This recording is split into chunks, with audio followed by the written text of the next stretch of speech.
Good morning students. ఈరోజు హైడ్రోకార్బన్ల యొక్క hydroxy ఉత్పన్నాలు గురించి తెలుసుకుందాం. ఈ హైడ్రాక్సీ ఉత్పన్నాలలో ప్రమేయ సమూహంగా OH గ్రూప్ ఉంటుంది. ప్రమేయ సమూహంగా OH గ్రూప్ ఉంటుంది. ఈ OH గ్రూపే హైడ్రోకార్బన్లలోని ఒక హైడ్రోజన్ను తొలగించి దాని స్థానంలో చేరడం వల్ల హైడ్రోకార్బన్ల ఉత్పన్నాలు అనేవి ఏర్పడుతున్నాయి. హైడ్రోకార్బన్ల ఉత్పన్నాలు అనేవి ఏర్పడుతున్నాయి. ఈ హైడ్రాక్సీ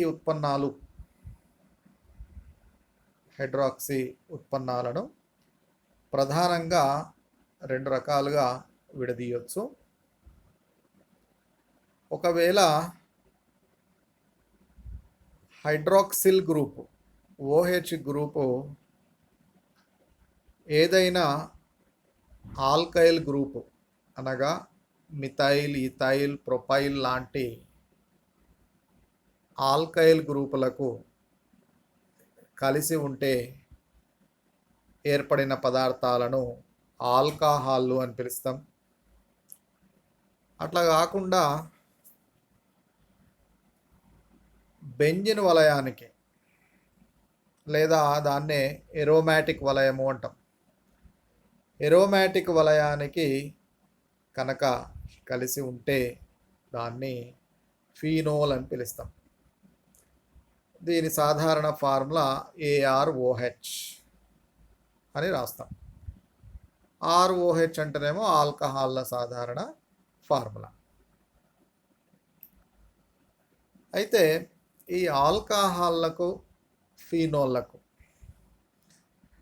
మధ్య ధర్మాలలో చాలా తేడాలు ఉంటాయి. కారణం ఏంటంటే ఫీనోల్లో ఉన్నటువంటి బెంజిన్ వలయం యొక్క స్వభావం, దీని ఎలక్ట్రాన్లను ఆకర్షించే గుణం. బెంజిన్ వలయంలో మనకు తెలుసు పైబంధాలు అస్థానీకృతం చెంది ఉంటాయి. ఆ పైబంధాలను గనక కదిలించే శక్తి బెంజిన్ వలయం పైన ఉన్న సమూహానికి ఉంటే దాన్నే వలయ ఉత్తేజిత సమూహము అని అంటారు. ఫీనాల్లో బెంజిన్ వలయం పైన OH గ్రూప్ కూడా ఒక వలయ ఉత్తేజిత సమూహం. ఇది వలయాన్ని ఉత్తేజితం చేస్తుంది. ఫీనాల్లో ఉండే బెంజిన్ వలయం పైన గల OH గ్రూపు వలయాన్ని ఉత్తేజితం చేస్తుంది. కాబట్టి దాని ఫలితంగా ఆల్కహాల్లకు ఫీనోళ్లకు ధర్మాలలో కొంత తేడా అనేది కనిపిస్తుంది. ఆల్కహాల్లలో ఒక OH గ్రూప్ గనక ఉంటే దాన్ని మోనోహైడ్రిక్ ఆల్కహాల్ అని పిలుస్తాం. ఉదాహరణ ఇథనాల్ C2H5OH. ఇథనాల్లో ఒక OH గ్రూప్ ఉంటుంది కాబట్టి దాన్ని మోనోహైడ్రిక్ ఆల్కహాల్గా చెప్పచ్చు. ఆల్కహాల్లో రెండు OH గ్రూపులు కనుక ఉంటే దాన్ని డైహైడ్రిక్ ఆల్కహాల్ అని పిలుస్తాం. Dihydric alcohol. దానికి ఉదాహరణ గ్లైకాల్ 1,2-డైహైడ్రాక్సీ ఈథేన్. దీంట్లో రెండు OH గ్రూపులు ఉంటాయి. ఆ తర్వాత ఆల్కహాల్లో మూడు OH గ్రూపులు కనుక ఉంటే దాన్ని సాధారణంగా ట్రైహైడ్రిక్ ఆల్కహాల్ అని పిలుస్తాం. ఉదాహరణ గ్లిజరాల్. ఈ విధంగా OH గ్రూపుల సంఖ్యను బట్టి ఆల్కహాల్ విభజించవచ్చు. 3 కంటే ఎక్కువ OH గ్రూపులు కనుక ఉంటే దాన్ని పాలీహైడ్రిక్ ఆల్కహాల్ అని పిలుస్తాం. ఇది సాధారణమైన ఆల్కహాల్ల యొక్క వర్గీకరణ. ఆల్కహాల్ల తయారు చేసే పద్ధతులు చూద్దాం. రకరకాల పద్ధతుల్లో మనం ఆల్కహాల్లను తయారు చేయొచ్చు. మొదట ఆల్కహాల్లను గ్రిగ్నార్డ్ కారకము అంటే ఏంటి? ఆల్కైల్ మెగ్నీషియం హ్యాలైడ్ను గ్రిగ్నార్డ్ కారకము అని పిలుస్తాం. ఈ గ్రిగ్నార్డ్ కారకాన్ని ఉపయోగించి ఆల్కహాల్లను తయారు చేయొచ్చు. మనకు తెలుసు ఆల్కహాల్లు 3 రకాలుగా విభజించవచ్చు. ప్రైమరీ కార్బన్తో కలిసి ఉంటే ప్రైమరీ ఆల్కహాల్ అని, సెకండరీ కార్బన్తో OH గ్రూప్ ఉంటే సెకండరీ ఆల్కహాల్ అని, టర్షరీ కార్బన్తో కనుక కలిసి ఉంటే దాన్ని టర్షరీ ఆల్కహాల్ అని పిలుస్తాం. ఇది ఆల్కహాల్ యొక్క వర్గీకరణ. అయితే ఈ గ్రిగ్నార్డ్ కారకాన్ని RMgX సాధారణ ఫార్ములా కలిగినటువంటి గ్రిగ్నార్డ్ కారకాన్ని ఫార్మాల్డిహైడ్ HCOH అంటే ఫార్మాల్డిహైడ్. ఈ ఫార్మాల్డిహైడ్తో గ్రిగ్నార్డ్ కారకం చర్య జరిపితే ప్రైమరీ ఆల్కహాల్ ఏర్పడుతుంది.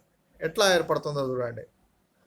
ఫార్మాల్డిహైడ్లో కార్బన్ ఆక్సిజన్ మధ్య ఉన్న ద్విబంధంలోంచి అధిక రుణ విద్యుదాత్మకత గల ఆక్సిజన్ పైబంధాన్ని ఆకర్షించి ఆక్సిజన్ పైన రుణావేశాన్ని, కార్బన్ పైన ధనావేశాన్ని ఏర్పరుస్తుంది.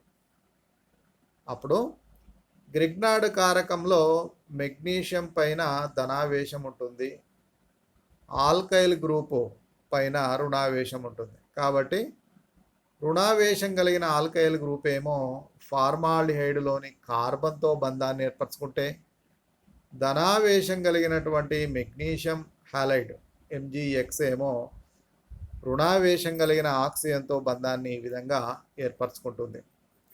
దీన్ని మెగ్నీషియం సాల్ట్ ఆఫ్ ఆల్కహాల్ అంటాం. అంటే ఆల్కహాల్ యొక్క మెగ్నీషియం లవణం. ఇది ఫార్మాల్డిహైడ్తో ఏర్పడుతుంది. తర్వాతి దశలో దీన్ని ఆమ్ల జల విశ్లేషణ చేస్తే అప్పుడు MgX విడిపోతుంది. MgX H2Oలోంచి OH- కలిసి అది విడిపోతుంది. H2Oలోంచి H+ వచ్చి O- కలిసి ప్రైమరీ ఆల్కహాల్ తయారవుతుంది.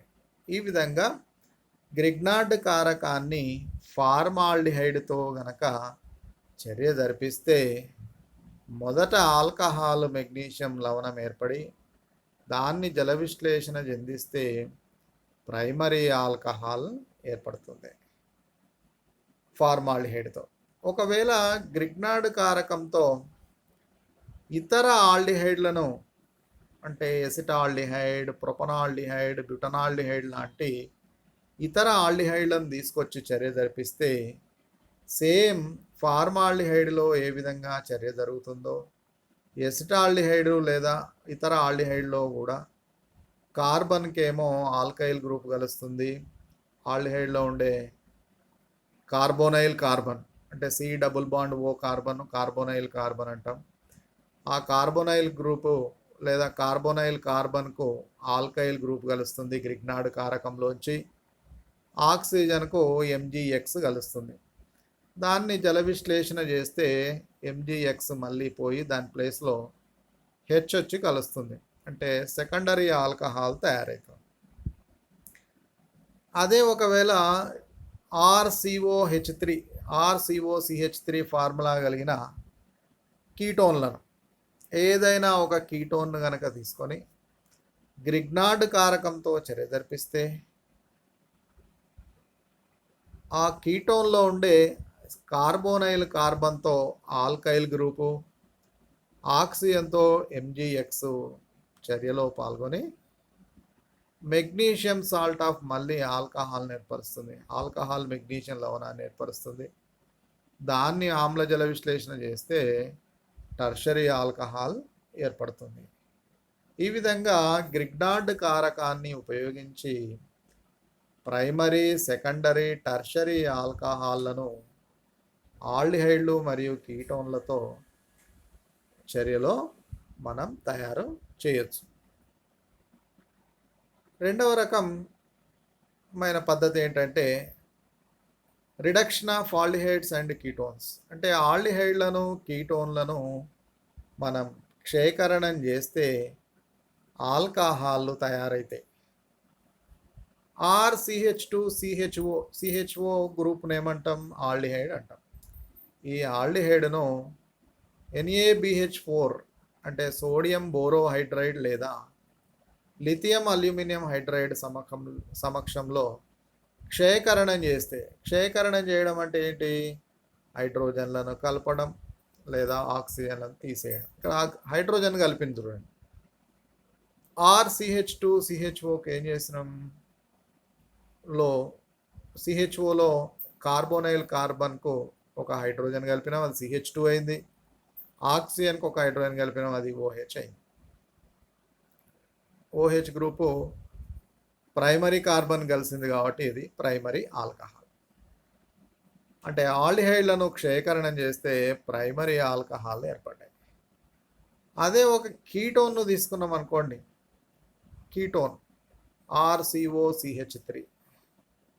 CHO ఉంటే ఆల్డిహైడ్, CO ఉంటే కీటోన్, CO ఉంటే కీటోన్. దీన్ని క్షయకరణం చేస్తే ఇక్కడ కూడా కార్బోనైల్ కార్బన్కు ఒక హైడ్రోజన్, ఆక్సిజన్కు ఒక హైడ్రోజన్ కలిస్తే క్షయకరణం జరిగి సెకండరీ ఆల్కహాల్ అనేది ఏర్పడింది. సెకండరీ ఆల్కహాల్ అనేది ఏర్పడుతుంది. ఇట్లా ఆల్డిహైడ్లను కానీ కీటోన్లను కానీ క్షయకరణం చేయడం ద్వారా మనం ఆల్కహాల్లను తయారు చేయవచ్చు. ఆ తర్వాత కార్బాక్సిలిక్ ఆమ్లాలను, ఎస్టర్లను క్షయకరణం చేయడం ద్వారా కూడా మనం ఆల్కహాల్లను తయారు చేయవచ్చు. దీంట్లో చూడండి, CH3COOH ఎసిటిక్ ఆమ్లం. ఎసిటిక్ ఆమ్లాన్ని డైబోరేన్ మరియు ఈథర్ సమక్షంలో చర్య జరిపించి దాన్ని జల విశ్లేషణ చేస్తే క్షయకరణం జరిగి ఎసిటిక్ ఆమ్లంలో ఉన్న C+O నుంచి ఆక్సిజన్ పోయి దానికి 2 హైడ్రోజన్ కలుస్తున్నాయి. కలవడం వల్ల ఇథనాల్ ఏర్పడింది. అంటే ఇక్కడ ఏం జరిగింది? ఎసిటిక్ ఆమ్లంలో ఉండే ఆక్సిజన్ను తొలగించి దాని స్థానంలో కార్బన్కు 2 హైడ్రోజన్లను కలిపిన. అదేవిధంగా ప్రొపనోయిక్ ఆమ్లం, దీన్ని కూడా లిథియం అల్యూమినియం హైడ్రైడ్ మరియు ఆమ్ల జల విశ్లేషణ. మొదట లిథియం అల్యూమినియం హైడ్రైడ్తో చర్య జరిపించి ఆమ్ల జల విశ్లేషణ చేస్తే కనుక ఇక్కడ కూడా ప్రొపనోయిక్ యాసిడ్ నుంచి ఆక్సిజన్ పోయి 2 హైడ్రోజన్ కలిసి ప్రొపనోల్ అనేది ఏర్పడుతుంది. ఇట్లా ఆమ్లాల నుండి ఆల్కహాల్లను తయారు చేయవచ్చు. తర్వాత ఎరోమాటిక్ ఆమ్లం చూడండి ఒకటి. ఎరోమాటిక్ ఆమ్లం బెంజోయిక్ యాసిడ్ను కూడా లిథియం అల్యూమినియం హైడ్రైడ్ సమక్షంలో క్షయకరణం చేస్తే C+Oలోని ఆక్సిజన్ తొలగిపోయి హైడ్రోజన్ కలవడం వల్ల బెంజైల్ ఆల్కహాల్ అనేది ఏర్పడుతుంది. అదేవిధంగా RCOOR అనేది ఎస్టర్. ఈ ఎస్టర్ను కూడా లిథియం అల్యూమినియం హైడ్రైడ్ సమక్షంలో జల విశ్లేషణ చేస్తే లేదా క్షయకరణం చేసి జల విశ్లేషణ చేస్తే ఆక్సిజన్ తొలగిపోయి ఎస్టర్లోని C+O నుంచి ఆక్సిజన్ తొలగిపోయి దాని ప్లేస్లో 2 హైడ్రోజన్లు కలిసినాయి. క్షయకరణం. ఓకే, ఆక్సిజన్ తొలగిపోలే, ఆక్సిజన్కి ఒక హైడ్రోజను,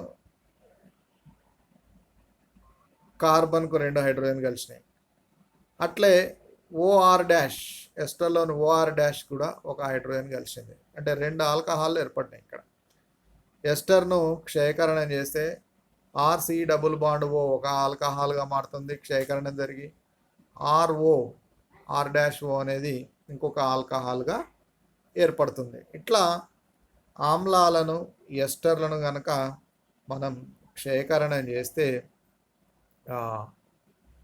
ఆల్కహాల్ అనేవి ఏర్పడతాయి. ఆ తర్వాత ఆల్కహాల్ల యొక్క ధర్మాలు చాలా వరకు ఆల్కహాళ్ళు నీటిలో కరుగుతాయి. కానీ ఈ ద్రావణీయత అనేది ఆల్కహాల్ల అనుభారం పెరిగే కొద్దీ, అంటే ఆల్కహాల్లో ఉండే కార్బన్ల సంఖ్య పెరిగే కొద్దీ ద్రావణీయత క్రమంగా తగ్గుతుంది. ఎందుకంటే నీటిలో సాధారణంగా ధ్రువ పదార్థాలే కరుగుతాయి, ఎక్కువగా ధ్రువ పదార్థాలు కరుగుతాయి. కార్బన్ల సంఖ్య పెరిగే కొద్దీ ఏమవుతుంది, అణువుకు అధ్రువాత్మకత అనేది పెరుగుతుంది. కాబట్టి పెద్ద పెద్ద ఆల్కహాల్ అణువుల్లో కార్బన్ల సంఖ్య ఎక్కువగా ఉంటుంది కాబట్టి అవి నీటిలో తక్కువగా పాల్గొంటాయి. అదేవిధంగా మొదటి 4 ఆల్కహాల్లు అంటే methyl alcohol, ethyl alcohol, propyl alcohol, butyl ఆల్కహాల్లు ద్రవస్థితిలో ఉంటాయి. గది ఉష్ణోగ్రత వద్ద ద్రవస్థితిలో ఉంటాయి. అదేవిధంగా ఆల్కహాల్లో OH గ్రూప్ ఉన్నా కానీ మనం OHను చూసి ఇవి క్షారాలని అనుకోవద్దు. ఎందుకంటే OH గ్రూపును మనం క్షారంగా భావిస్తాం. Sodium hydroxide, potassium hydroxide, calcium hydroxide, magnesium hydroxide లాంటి క్షారాలను మనం చూస్తున్నాం. కాబట్టి ఆల్కహాల్లో ఉండే OH గ్రూపును బట్టి ఆల్కహాళ్లకు క్షార స్వభావం ఉందని అనుకోవద్దు. చాలా వరకు ఆల్కహాల్లన్నీ తటస్థ ద్రావణులు, అంటే అటు ఆమ్లత్వము ఉండదు, ఇటు క్షారత్వము కూడా ఉండదు. ఇలాంటివే ఆల్కహాళ్ళు, అంటే తటస్థ ద్రావణులు.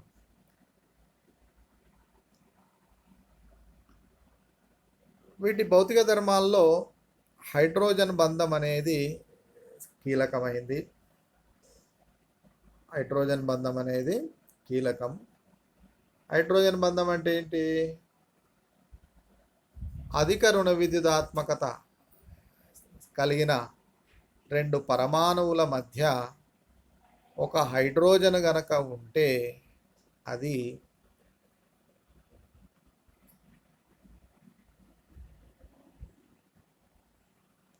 ఆ 2 పరమాణువుల్లో ఒకదానితో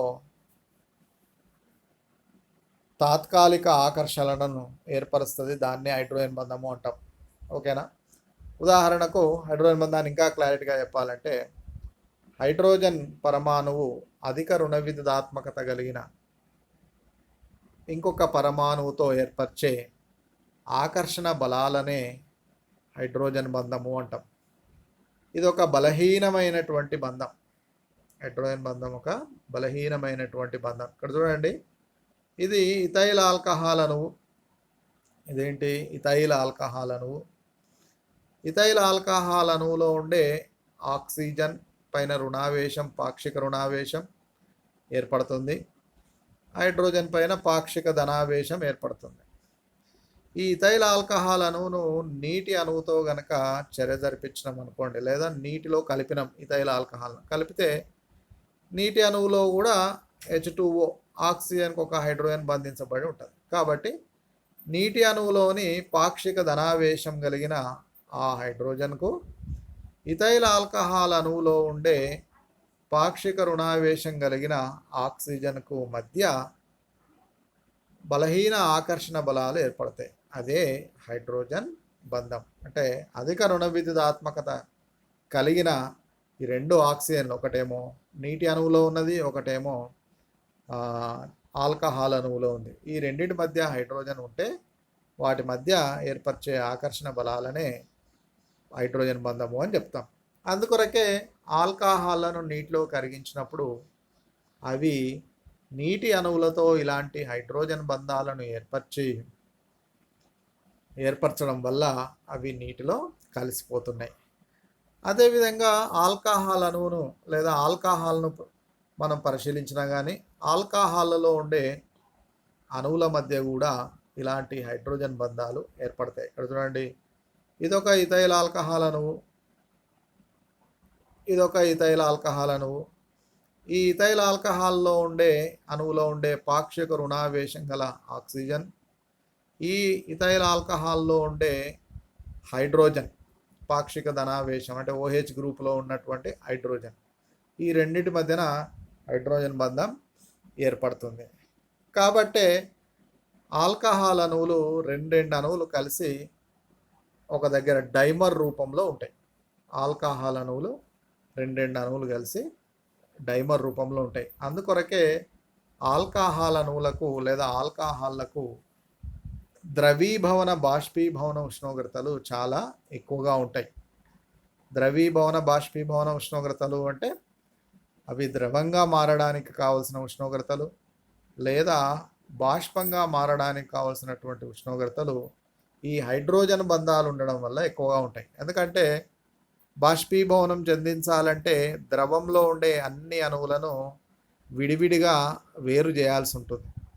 మరి ఆల్కహాల్ అణువుల్లో రెండు అణువుల మధ్య హైడ్రోజన్ బంధం ఉంటుంది కాబట్టి ఆ హైడ్రోజన్ బంధాలను విడగొట్టిన తర్వాతనే ఆ అణువులు బాష్పంగా మారే అవకాశం అనేది ఉంటుంది. కాబట్టే ఆల్కహాల్ అణువులకు లేదా ఆల్కహాల్లకు బాష్పీభవన ఉష్ణోగ్రత అనేది ఎక్కువగా ఉంటుంది. ద్రవీభవన ఉష్ణోగ్రత కూడా ఎక్కువ ఉంటుంది. ఉదాహరణకి ఇక్కడ చూడండి, బ్యూటేన్, అదేవిధంగా ప్రొపైల్ ఆల్కహాల్, ఈ రెండింటికి మధ్య చూడండి మనం ద్రవీభవన బాష్పీభవన ఉష్ణోగ్రతలను కనుక చూసుకుంటే బాష్పీభవన ఉష్ణోగ్రత బ్యూటేన్కు 0.5 డిగ్రీ సెంటీగ్రేడ్ ఉంటే అదే ప్రొపనాల్కి ఎంత ఉంది, 97.2 డిగ్రీ సెంటీగ్రేడ్ ఉంది. మరి బ్యూటేన్లో కార్బన్లు ఉన్నాయి, ఆల్కహాల్లో కూడా కార్బన్లు ఉన్నాయి, హైడ్రోజన్లు ఉన్నాయి. కానీ ఈ ప్రొపనాల్లో ఉండే అణువుల మధ్య హైడ్రోజన్ బంధాలు ఉండడం వల్ల దాని బాష్పీభవన ఉష్ణోగ్రత ఎక్కువగా ఉంది. అదేవిధంగా నిమ్న ఆల్కహాల్లు అంటే 1 నుంచి 4 కార్బన్లు కలిగినటువంటి ఆల్కహాల్ అణువులు నీటిలో బాగా కరుగుతాయి. అంతకంటే ఎక్కువ కార్బన్లు ఉన్నటువంటి ఆల్కహాల్ అణువుల్లో కార్బన్ల సంఖ్య పెరగడం వల్ల అవి నీటిలో తక్కువగా కరుగుతాయి. 7 కంటే ఎక్కువ కార్బన్లు ఉన్నటువంటి. కారణం ఏంటంటే ఆల్కహాల్లలో కార్బన్ల సంఖ్య పెరిగే కొద్దీ నాన్ పోలార్ అంటే అధ్రువాత్మకత అనేది పెరుగుతుంది. ఇంత మునిపే మనం ఎక్స్ప్లెయిన్ చేసుకున్నాం. కాబట్టి అది తక్కువగా కరుగుతాయి. ఇవి ఆల్కహాల్ల యొక్క భౌతిక ధర్మాలు. అదే వీటి రసాయన ధర్మాలను కనుక పరిశీలిస్తే ఆల్కహాల్లు గది ఉష్ణోగ్రత వద్ద లోహాలతో చర్య జరుపుతాయి. లోహాలతో సాధారణంగా చర్య జరిపి హైడ్రోజన్ వాయువును విడుదల చేసే పదార్థాలను ఆమ్లాలు అంటాం. కాబట్టి ఈ చర్య ద్వారా మనకు ఆల్కహాల్లకు బలహీన ఆమ్ల స్వభావం ఉంది అనే విషయం తెలుస్తుంది.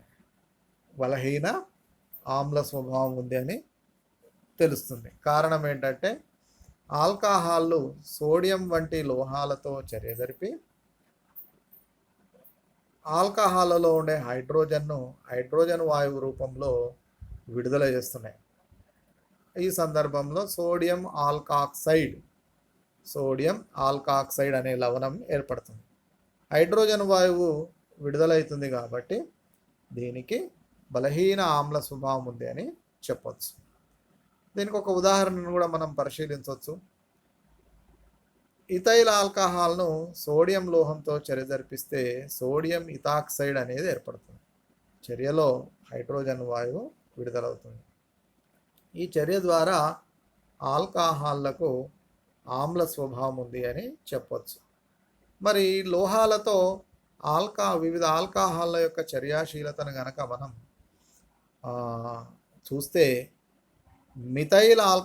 మిథైల్ గ్రూప్ ఉన్న ఆల్కహాల్కు అధిక చర్యాశీలత ఉంటుంది. ఆ తర్వాత ప్రైమరీ ఆల్కహాల్లకు, సెకండరీ ఆల్కహాల్లకు, టర్షరీ ఆల్కహాల్లకు చర్యాశీలత ఎక్కువగా ఉండే అవకాశం అనేది ఉంటుంది. కారణం ఏంటి అంటే ప్రేరేపక ప్రభావం. టర్షరీ ఆల్కహాల్లలో ప్రేరేపక ప్రభావం ఎక్కువగా ఉంటుంది. దానివల్ల ఏమవుతుంది, OH గ్రూప్లోని ఆక్సిజన్ పైన రుణావేశం ఏర్పడి హైడ్రోజన్ను సులభంగా విడుదల చేయనీయదు. ఓకే, ఎందుకంటే ఆల్కహాల్లో ఉండే ఆల్కైల్ గ్రూపులు +I గ్రూపులు. ఆల్కహాల్లో ఉండే ఆల్కైల్ గ్రూపులు ఏంటి? +I గ్రూపులు. ఉదాహరణకి ఉదాహరణ పరిశీలిద్దాం. టర్షరీ కంటే ప్రైమరీకి చర్యాశీలత ఎక్కువ అని రాసుకున్నాం. ఇక్కడ ఒక ఇథైల్ ఆల్కహాల్ ఉంది, ఇది ప్రైమరీ ఆల్కహాల్. దీనిలో ఉన్న ఆల్కైల్ గ్రూప్ ఏంటి? Ethyl group. ఇది +I ప్రభావం కలిగిన గ్రూపు. ఇది ఎలక్ట్రాన్లను విడుదల చేస్తుంది. ఆ ఎలక్ట్రాన్లు విడుదల వల్ల ఆక్సిజన్ పైన, OH గ్రూప్లోని ఆక్సిజన్ పైన రుణావేశం పెరిగి ఆ హైడ్రోజన్ను H+ రూపంలో ఉన్న హైడ్రోజన్ ఇది బలంగా పట్టేస్తుంది. కాబట్టి హైడ్రోజన్ తొందరగా రాదు. ఇదే టర్షరీ ఆల్కహాల్లో అయితే ఇలాంటి ఆల్కైల్ గ్రూపులు OH గ్రూపునకు 3 బంధించబడి ఉంటాయి. అంటే 3 +I గ్రూపులు ఉండే అవకాశం అనేది ఉంటుంది. కాబట్టి ఆ +I గ్రూపుల స్వభావం వల్ల టర్షరీ ఆల్కహాల్లో OH గ్రూప్ నుంచి హైడ్రోజన్ అంత సులభంగా విడుదల కాదు.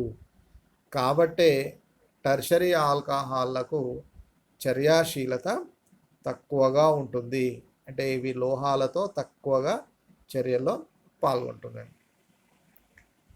అయితే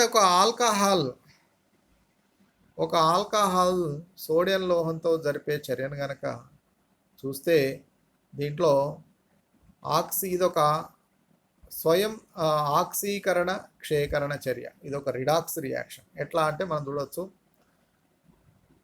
సోడియం ఏమైంది, Na+ రూపంలో వచ్చేసి ఇథైల్ ఆల్కహాల్లోని H+ను తొలగించి చేరింది. అంటే సోడియం ఏమైంది, Na+ కావడం. Na+ కావడం అంటే ఎలక్ట్రాన్లు కోల్పోతేనే అది Na+ అవుతుంది. ఆ Na+ వచ్చి ఇథైల్ ఆల్కహాల్లో ఉండే O- కలుస్తుంది. అంటే ఇది ఒక ఆక్సీకరణ. హైడ్రోజన్ ఏం చేసింది, ఇది H+ రూపంలో ఉన్నది సోడియం నుంచి వచ్చే ఎలక్ట్రాన్, అంటే సోడియం ఎలక్ట్రాన్ కోల్పోయింది కదా Na+ కావడానికి. ఆ ఎలక్ట్రాన్ని ఈ ఇథైల్ ఆల్కహాల్ నుంచి వచ్చిన H+ గ్రహించి క్షయకరణం చెంది హైడ్రోజన్ వాయువుగా మారింది. అంటే ఈ చర్యలో సోడియం ఏమో ఆక్సీకరణం చెందితే ఆల్కహాల్ ఏమో క్షయకరణం చెందింది అని కూడా చెప్పవచ్చు. ఇదొక రిడాక్స్ రియాక్షన్, అంటే ఆక్సీకరణ క్షయకరణ చర్య.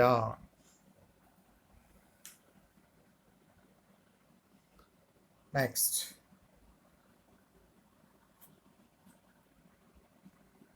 HCl zinc chloride. HCl zinc క్లోరైడ్ల మిశ్రమాన్ని ల్యూకాస్ కారకము అని పిలుస్తాం. దీన్ని ల్యూకాస్ కారకము అంటాం. ఈ కారకాన్ని ఉపయోగించి ప్రైమరీ, సెకండరీ, టర్షరీ ఆల్కహాల్ల మధ్య ఉండే తేడాలను మనం తెలపవచ్చు లేదా వాటిని సపరేట్ చేయొచ్చు. దీన్ని ల్యూకాస్ చర్య లేదా ల్యూకాస్ టెస్ట్ అని పిలుస్తాం. ఈ టెస్ట్లో మనం ఏం జరుగుతుంది అంటే, ఒకవేళ ప్రైమరీ ఆల్కహాల్ను తీసుకుంటే దీనికి ల్యూకాస్ కారకంతో ఎలాంటి చర్య ఉండదు. ల్యూకాస్ కారకంతో ఎలాంటి చర్య జరగదు. సెకండరీ ఆల్కహాల్ అయితే అది, ఉదాహరణకి ఇక్కడ ఐసోప్రొపైల్ ఆల్కహాల్ తీసుకున్నాం, అది ఐసోప్రొపైల్ క్లోరైడ్ని ఏర్పరుస్తుంది ఈ కారకంతో చర్య జరిపి. అది ఒక 10 నిమిషాల్లో చర్య జరుపుతుంది కొంత వేడిని అందిస్తే. అదే ఒకవేళ టర్షరీ ఆల్కహాల్ అయినా, టర్షరీ బ్యూటైల్ ఆల్కహాల్ తీసుకొని ల్యూకాస్ కారకంతో చర్య జరిపిస్తే అదేం చేస్తుంది, వెంటనే చర్యలో కరగనటువంటి టర్షరీ బ్యూటైల్ క్లోరైడ్ను ఏర్పరుస్తుంది. వెంటనే అంటే 5 నిమిషాల లోపునే చర్య జరుపుతుంది. అయితే ఇక్కడ చర్య జరిగినప్పుడు ఏర్పడే ఈ క్లోరైడ్ ఉత్పన్నాలు, అంటే ఐసోప్రొపైల్ ఆల్కహాల్ నుంచి అయితేనేమో isopropyl chloride, tertiary butyl alcohol నుంచి అయితేనేమో టర్షరీ బ్యూటైల్ క్లోరైడ్ ఏర్పడింది కదా. ఈ క్లోరైడ్ ఉత్పన్నాలు, ఈ ఉత్పన్నాలు చర్యా మిశ్రమంలో కరగవు. చర్యా మిశ్రమంలో కరగవు కాబట్టి ఏర్పడిన టెస్ట్ ట్యూబ్లోని ద్రావణం, ఈ చర్యను కనుక టెస్ట్ ట్యూబ్లో మనం చేస్తే టెస్ట్ ట్యూబ్ యొక్క ద్రావణం అనేది క్లియర్గా ఉండదు, మసకగా ఉంటుంది. దీన్ని బట్టి చర్య జరిగిందా లేదా అని మనం తెలుసుకోవచ్చు. ఎట్లా అంటే ప్రైమరీ ఆల్కహాల్ను తీసుకొని ల్యూకాస్ కారకాన్ని కనుక పోస్తే ఎలాంటి చర్య జరగకుండా ద్రావణం క్లియర్గా కనుక ఉంటే అది ప్రైమరీ ఆల్కహాల్ అని అనుకోవాలి. ఒకవేళ ఆల్కహాల్ తీసుకొని కారకాన్ని కలిపితే 10 నిమిషాల తర్వాత అది మసకగా గనక ద్రావణం మారితే అప్పుడు అది సెకండరీ ఆల్కహాల్గా భావించాలి. అదే ఒకవేళ ఆల్కహాల్కు ల్యూకాస్ కారకాన్ని కలిపితే అది ఇమ్మీడియట్గా 5 నిమిషాల లోపు గనక చర్యను జరిపి మసకగా గనక మారితే అప్పుడు అది టర్షరీ ఆల్కహాల్గా భావించాలి. ఈ విధంగా ప్రైమరీ, సెకండరీ, టర్షరీ ఆల్కహాల్లను మనం సపరేట్ చేసే అవకాశం అనేది ఈ చర్య ద్వారా కలుగుతుంది. ఓకే. ఆ తర్వాత ఆల్కహాల్ల ఆక్సీకరణం.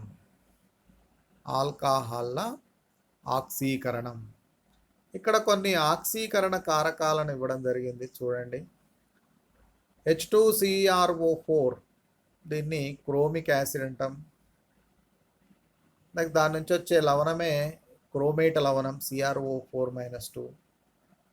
ఆ తర్వాత డైక్రోమేట్ Cr2O7-2, అంటే ఇది పొటాషియం డైక్రోమేట్ నుంచి ఏర్పడుతుంది.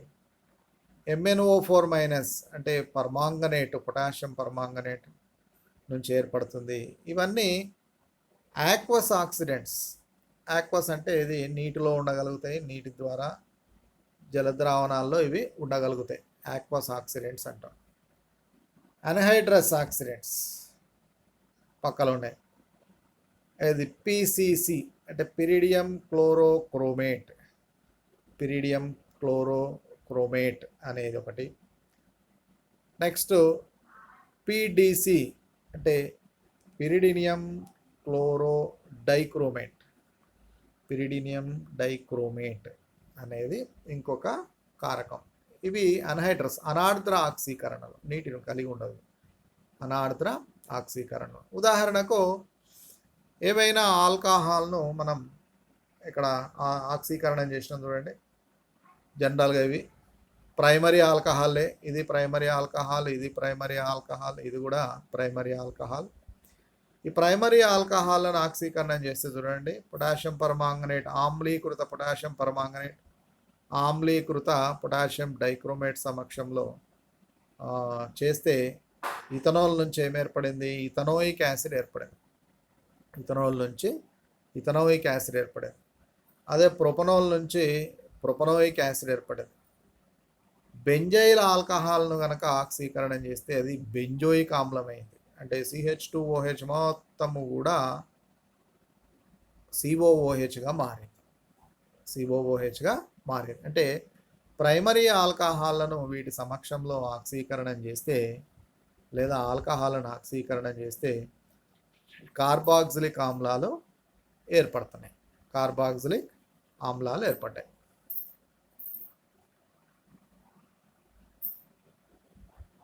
దీన్ని బట్టి మనం కొన్ని ఆక్సీకరణ అంశాలను గుర్తుపెట్టుకోవచ్చు. ఇది ఒక ప్రైమరీ ఆల్కహాల్. ప్రైమరీ ఆల్కహాల్ను పీసీసీ కానీ స్ఫెర్న్ కారకం కానీ ఇలాంటి వీక్ ఆక్సిడెంట్స్తో ఆక్సీకరణలతో కనుక చర్య జరిపిస్తే మొదట అవి ఆల్డిహైడ్లను ఏర్పరుస్తాయి. చూడండి, ఇక్కడ ఆక్సీకరణం చేసినప్పుడు ఆల్కహాల్ గ్రూప్ ఏమైంది? ఆల్డిహైడ్ గ్రూప్ అయింది. ఆ తర్వాత అది స్ట్రాంగ్ ఆక్సిడెంట్స్తో కనుక మనం చేస్తే, అంటే ప్రైమరీ ఆల్కహాల్ను వీక్ ఆక్సిడెంట్స్తో పీసీసీతో చేస్తే అది ఆల్డిహైడ్ అవుతుంది. స్ట్రాంగ్ ఆక్సిడెంట్స్ అంటే స్ట్రాంగ్ ఆక్సీకరణలతో కనుక చేస్తే పొటాషియం పర్మాంగనేటు లేదా క్రోమిక్ యాసిడ్తో చేస్తే అది కార్బాక్సిలిక్ ఆమ్లంగా మారుతుంది. చివరికి కార్బాక్సిలిక్ ఆమ్లంగా మారుతుంది. అదే ఒకవేళ సెకండరీ ఆల్కహాల్ను కనుక బలహీన ఆక్సీకరణి పీసీసీతో ఆక్సీకరణం చేస్తే అది కీటోన్ ఏర్పరుస్తుంది. బలమైన ఆక్సీకరణితో ఆక్సీకరణం చేసినా కానీ అది కీటోన్నే ఏర్పరుస్తుంది. అంటే కార్బాక్సిలిక్ ఆమ్లం ఏర్పడే అవకాశం లేదు. సెకండరీ ఆల్కహాల్ నుంచి బలహీన ఆక్సీకరణైనా బలమైన ఆక్సీకరణని ఉపయోగించి ఆక్సీకరణం చేసినా కానీ అది కీటోన్నే ఏర్పరుస్తుంది. టర్షరీ ఆల్కహాల్ను కనుక బలహీన లేదా బలమైన ఆక్సీకరణల సమక్షంలో ఆక్సీకరణం చేస్తే ఎలాంటి చర్య కూడా జరగదు. అంటే ఈ విధంగా వివిధ ఆల్కహాల్ల యొక్క ఆక్సీకరణ పదార్థాలు వివిధ ఆక్సీకరణల సమక్షంలో వేరువేరుగా ఉంటాయి. ప్రైమరీ ఆల్కహాల్ అయితే మొదట ఆల్డిహైడ్ ఏర్పడుతుంది, తర్వాత బలమైన ఆక్సీకరణని వాడితే కార్బాక్సిలిక్ ఆమ్లంగా మారుతుంది. సెకండరీ అయితేనేమో బలమైన ఆక్సీకరణ అయినా అది కీటోన్ వరకే ఆక్సీకరణం చెందుతుంది. టర్షరీ అయితే అది ఆక్సీకరణంలో పాల్గొనదు. దీన్నే మనం ఈ విధంగా చెప్పచ్చు. ఆక్సిడేషన్ ఆఫ్ ఆల్కహాల్స్ ఎట్లా జరుగుతున్నాయి అనేది ఇంకొకటి చిన్న పాయింట్స్. ప్రైమరీ ఆల్కహాల్ బలహీన ఆక్సీకరణల సమక్షంలో ఇది ఆల్డిహైడ్ అయింది. ఇది వన్ ఆక్సిడేషన్ స్టెప్ అంట, ఒకటే స్టెప్ జరుగుతుంది. బలహీన ఆక్సీకరణ అయితే ఒకటే స్టెప్ జరుగుతుంది. అదే పొటాషియం పర్మాంగనేట్ కానీ పొటాషియం డైక్రోమేట్ కానీ చేస్తే ప్రైమరీ ఆల్కహాల్ మొదట ఆల్డిహైడ్ అయిపోతుంది. ఆ తర్వాత దాన్ని ఆక్సీకరణం చేస్తే ఏమైంది? కార్బాక్సిలిక్ యాసిడ్ అయింది. అంటే ప్రైమరీ ఆల్కహాల్ రెండు దశల ఆక్సీకరణాన్ని కలిగి ఉంటుంది.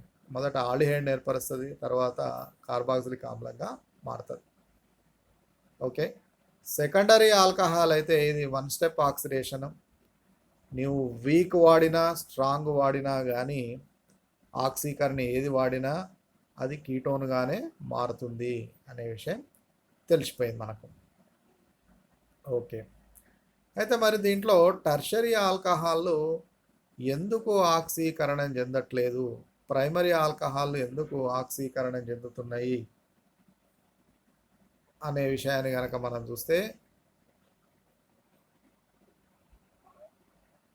ఆక్సీకరణం జరగాలంటే ఆక్సిజన్ను కలపాలి, హైడ్రోజన్లను తీసేయాలి వీలైతే. ఇది ఒక ప్రైమరీ ఆల్కహాల్. ప్రైమరీ ఆల్కహాల్ని ఆక్సీకరణం చేసినప్పుడు ఏమవుతుంది అంటే, ప్రైమరీ ఆల్కహాల్లో ఉండే OH గ్రూప్లోంచి ఒక హైడ్రోజను, కార్బన్ పైన ఒక హైడ్రోజను ఆక్సిజన్తో కలిసి H2O రూపంలో పోతుంది. అప్పుడు అది CH3CHO అంటే ఒక ఆల్డిహైడ్ ఏర్పడే అవకాశం అనేది ఉంది. అంటే ఆక్సీకరణం చేసినప్పుడు ఖచ్చితంగా ఒక H2O అణువు పోతుంది, ఒక H2O అణువు పోవాలి. ఆ తీసేస్తున్న రెండు హైడ్రోజన్లో ఒకటేమో OH గ్రూప్ నుంచి పోవాలి ఆల్కహాల్లోని, ఇంకొకటేమో కార్బన్ నుంచి పోవాలి. కార్బన్ నుంచి పోవాలి. కాబట్టి ప్రైమరీ ఆల్కహాల్లో ఆ సౌకర్యం ఉంది. ఓహెచ్ నుంచి హైడ్రోజన్, కార్బన్ నుంచి హైడ్రోజన్ పోయి ఆక్సీకరణం జరిగి ఆల్డిహైడ్ ఏర్పడుతుంది. కాబట్టి ఇది ఆక్సీకరణంలో పాల్గొన్నది. సెకండరీ ఆల్కహాల్ అయితే దీంట్లో కూడా ఓహెచ్ గ్రూప్లోంచి ఒక హైడ్రోజను, దాని పక్కల ఉన్నటువంటి కార్బన్ నుంచి ఒక హైడ్రోజన్ రెండు కలిస్తే H2O రూపంలో పోతాయి. కాబట్టి అక్కడ కూడా ఆక్సీకరణం జరిగి కీటోన్ ఏర్పడే అవకాశం ఉంది. అదే టెర్షరీ ఆల్కహాల్ విషయానికి వస్తే ఓహెచ్ గ్రూపులోనే హైడ్రోజన్ ఉంది. ఓహెచ్ గ్రూపులోనే హైడ్రోజన్ ఉంది. కానీ ఓహెచ్ గ్రూప్ బంధించబడిన కార్బన్ పైన హైడ్రోజన్ లేకుండా ఇతర ఆల్కైల్ గ్రూపులు ఉంటాయి. ఏముంటాయి? ఇతర ఆల్కైల్ గ్రూపులు ఉంటాయి. ఈ ఇతర ఆల్కైల్ గ్రూపులు ఉండడం వల్ల ఆ కార్బన్ పైన హైడ్రోజన్లు లేకపోవడం వల్ల టెర్షరీ ఆల్కహాల్ ఈ చర్యలో పాల్గొనే అవకాశం అనేది లేదు. ఆక్సీకరణ చర్యలో పాల్గొనే అవకాశం లేదు. ఇది ఆల్కహాల్ల యొక్క ఆక్సీకరణ ధర్మాలు. ఆల్కహాల్లకు సంబంధించినటువంటి ఆక్సీకరణ ధర్మాలు. దీనివల్లనే ప్రైమరీ ఆల్కహాల్ నుంచేమో ఆల్డిహైడ్ మొదట ఏర్పడి ఆక్సీకరణం కార్బాక్సిలిక్ ఆమ్లం ఏర్పడుతుంది. సెకండరీ ఆల్కహాల్ అయితే కీటోనే ఏర్పడుతుంది. నువ్వు బలమైన ఆక్సీకరణ కానీ బలహీన ఆక్సీకరణని కానీ ఉపయోగించిన ఇదే ఏర్పడుతుంది. టెర్షరీ ఆల్కహాల్ అయితే ఓహెచ్ గ్రూప్ బంధించబడినటువంటి కార్బన్ పైన హైడ్రోజన్ లేకపోవడం వల్ల అది ఆక్సీకరణ చర్యలో పాల్గొనకుండా స్థిరంగా అదే విధంగా ఉంటుంది. కాబట్టి టెర్షరీ ఆల్కహాలు ఆక్సీకరణం చెందదు అనే విషయం తెలుస్తుంది. Thank you.